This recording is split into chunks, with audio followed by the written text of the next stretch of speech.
Madame, Monsieur, bonjour. Bienvenue dans votre journal. Au sommaire de cette édition, l'Autorité supérieure de contrôle d'État de lutte contre la corruption ASELC rappelle aux agents publics les règles strictes encadrant la réception des dons, cadeaux et avantages en nature. Un appel à la responsabilité et à la transparence pour préserver l'intégrité de l'administration publique. On en parle au début de ce journal. Le cycliste de l'AS en route pour N'Djamena au Tchad, parti de Ouagadougou, il traverse l'Afrique de l'Ouest à vélo pour promouvoir l'unité des peuples africains. Les détails dans quelques instants. Comme je le disais tantôt, l'Autorité supérieure de contrôle d'État et de lutte contre la corruption, l'ASELC, rappelle aux citoyens et particulièrement aux agents publics les dispositions du décret de juin 2016 encadrant la réception des dons et cadeaux. Selon le communiqué, les agents publics ne peuvent accepter de cadeaux que de faible valeur, inférieure ou égale à 35 000 francs CFA, et doivent obligatoirement déclarer tout don ou avantage reçu dans un délai de 72 heures. Les sommes d'argent sont formellement interdites. Les dons déclarés sont enregistrés et transmis à l'ASELC et remis aux services publics compétents. L'institution invite tous les citoyens au respect strict de ces règles afin de renforcer la transparence, l'intégrité et la lutte contre la corruption au Burkina Faso. Cap sur l'excellence académique, l'étudiante Cynthia Zoungrana a présenté hier son document de fin de cycle aux membres du jury du Building Capacity Institute pour l'obtention de la licence en communication des entreprises et des organisations. Stagiaire au groupe Savane Media, Cynthia Zoungrana décroche la note de 18 sur 20.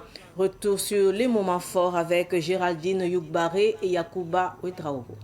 C'est dans une atmosphère studieuse que l'étudiante Cynthia Zoungrana a présenté ce lundi son mémoire de fin de cycle.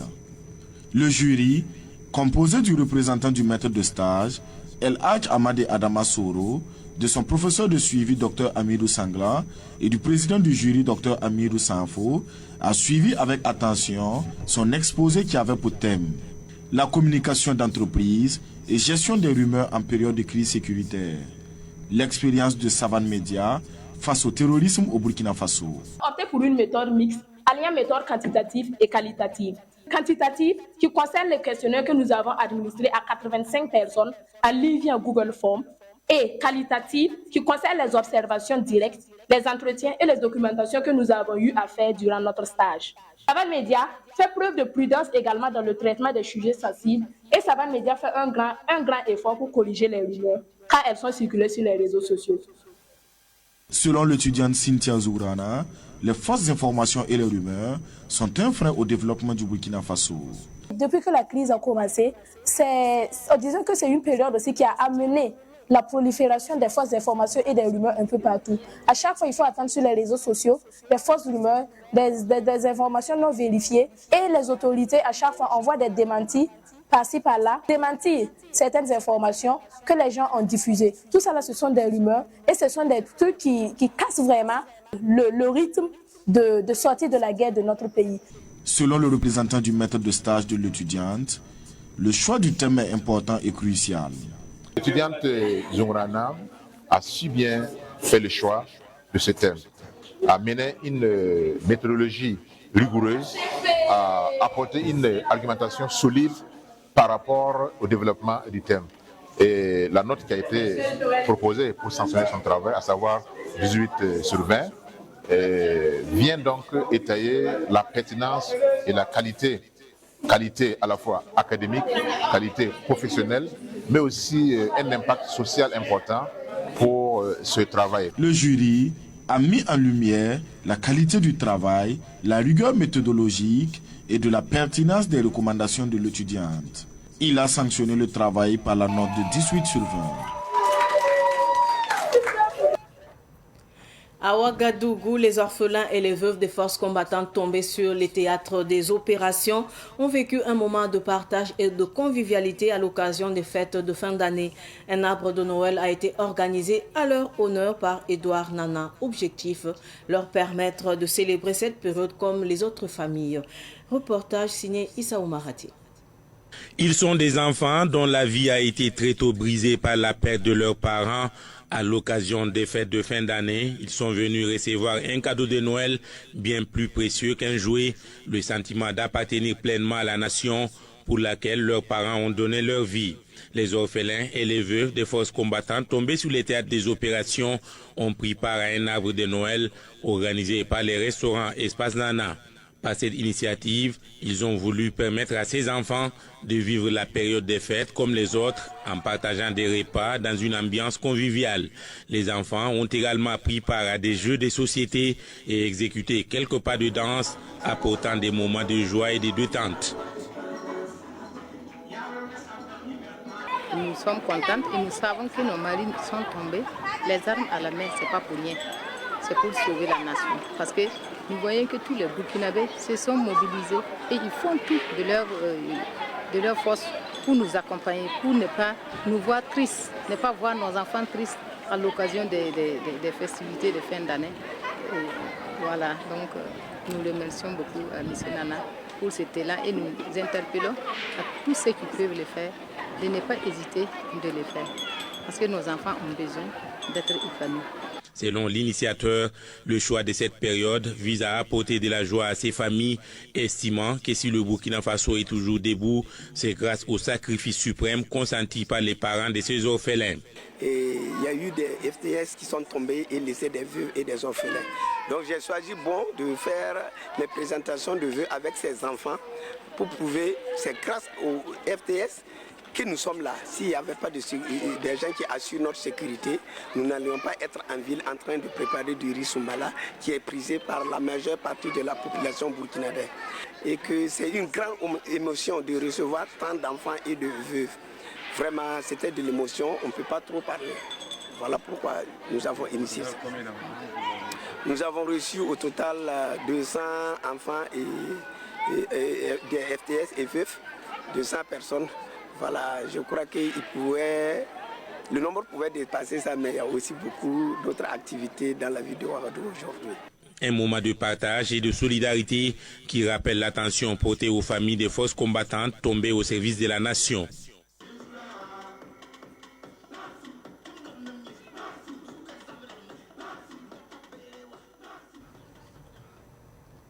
Direction la région de Yadga, El Hadj Boureima Adama Ouedraogo, président fondateur de la société de transport Aorema et Frères Staff, se lance dans l'hôtellerie, un complexe de 4 étages composé de 60 chambres et érigé à l'entrée de Waïgouya. L'inauguration a eu lieu le week-end écoulé en présence des autorités locales et des opérateurs économiques de la région de Yadga. Le point avec Pakisba Mariam Ouedraogo. La région de Yadga n'est pas suffisamment dotée en infrastructures d'hébergement. Pour améliorer la donne, El Hadj Boureima Ouedraogo, président fondateur de la société de transport Aorema et Frères Staff, se lance dans le domaine. L'idée germe en 2019 et après mûre réflexion, la pose de la première pierre intervient en 2021. Puis, l'inauguration du joyau en décembre 2025. Filguiri est le nom de cet hôtel. C'est un hôtel complexe composé de 60 chambres, de 2 salles de grande capacité, environ 400 personnes, avec un espace, une terrasse qui peut accueillir au moins 200 à 250 personnes pour des événements, et puis un salon récréatif, alors où les jeunes, la jeunesse, genre tu as envie de te distraire, tu as envie de faire, je ne sais pas, une fête ou bien un anniversaire, nous on est disposés à te recevoir pour ça. L'hôtel Filguiri va rehausser la qualité de l'hôtellerie à Waïgouya. Cet hôtel donc vient s'ajouter à ces hôtels-là qui existaient déjà et qui rehaussent de façon nette la qualité et aussi augmentent la capacité d'accueil de la ville de Waïgouya et de la région donc du Nord. Le ministre en charge des arts et du tourisme, Pernouédé Gilbert Ouedraogo, loue l'initiative du promoteur qui met à la disposition des Burkinabés l'hôtel Filguiri qui dispose de 3 catégories de chambres, standard, privilège et suite royale. Il invite les travailleurs de cet hôtel à la responsabilité. Que votre rôle est très déterminant en ce sens que vous êtes les garants de la qualité des services, de l'accueil et du confort des clients. Le PDG a fait sa part. Il a investi, il a créé des emplois. Il vous appartient à vous de vous investir à votre tour pour préserver cet outil de travail. Le travail est sacré. Le travail bien fait est un devoir.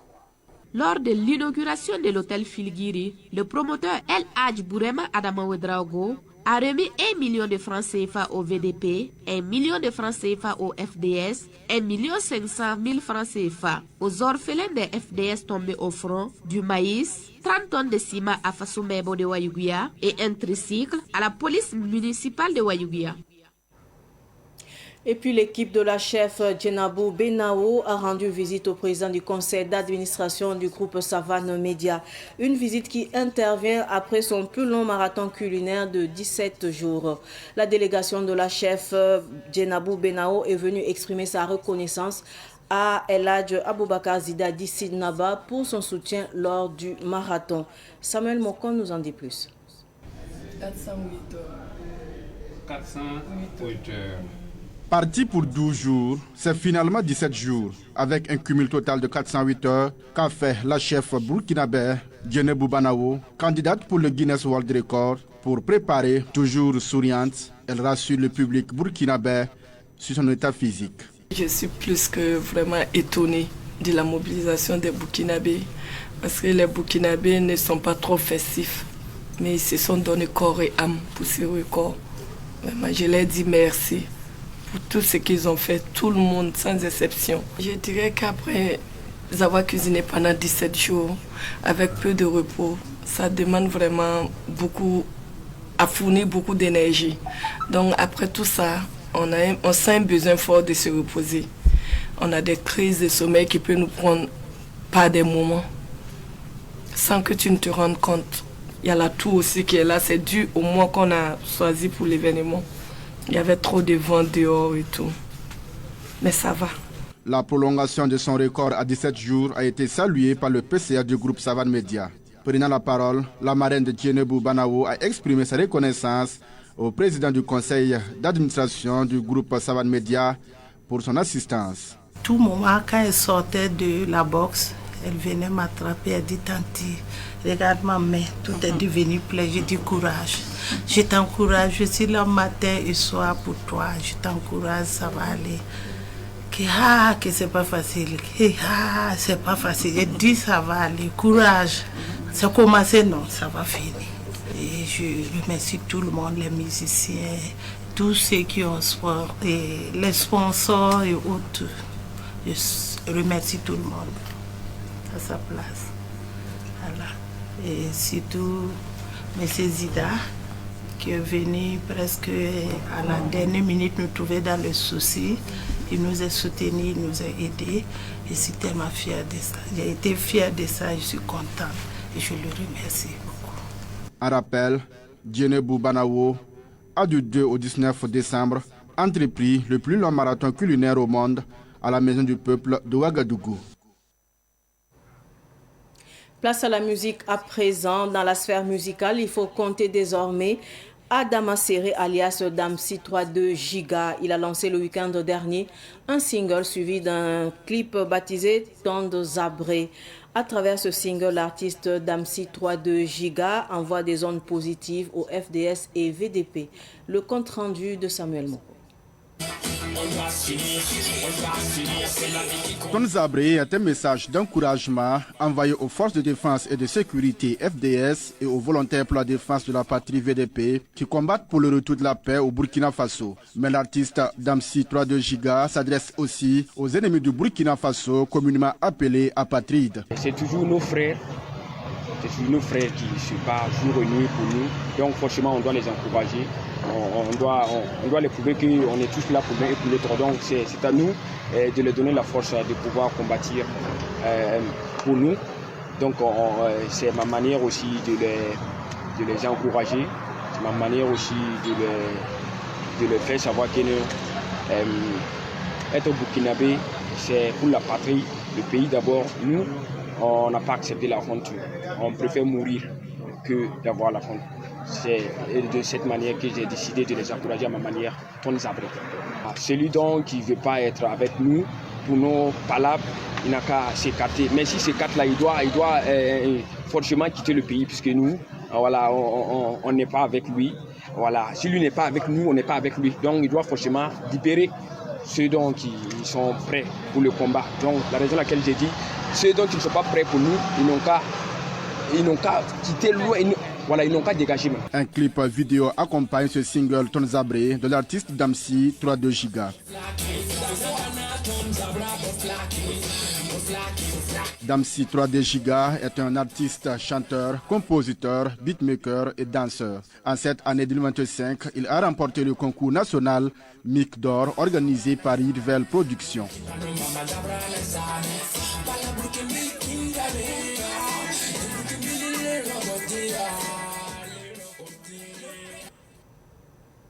Avant de clore cette édition d'information, après le Mali, le Niger et le Ghana, le cycliste de l'AES trace son chemin pour allier la capitale tchadienne N'Djamena avec son fidèle ami, son vélo de course. Le cycliste de l'AES a pris le départ au mémorial Thomas Sankara samedi dernier en présence de sa famille et de ses amis. Le projet est pour lui une invite à l'unification des peuples africains. Ahmed Joël Comporé nous en dit plus. Frédéric Kaboré, surnommé le cycliste de l'AES, est un jeune burkinabé de la trentaine et passionné de vélo. Ici, au mémorial Thomas Sankara à Ouagadougou, il donne ce coup de pédale de départ pour allier N'Djamena, la capitale du Tchad. Cette virée est pour le cycliste de l'AES un moyen pour appeler ses jeunes frères à ne pas céder au mouvement impérialiste. Ce que, en tout cas, je peux dire amener à faire cette tournée, c'est pour mettre, je peux dire, nos pays ensemble.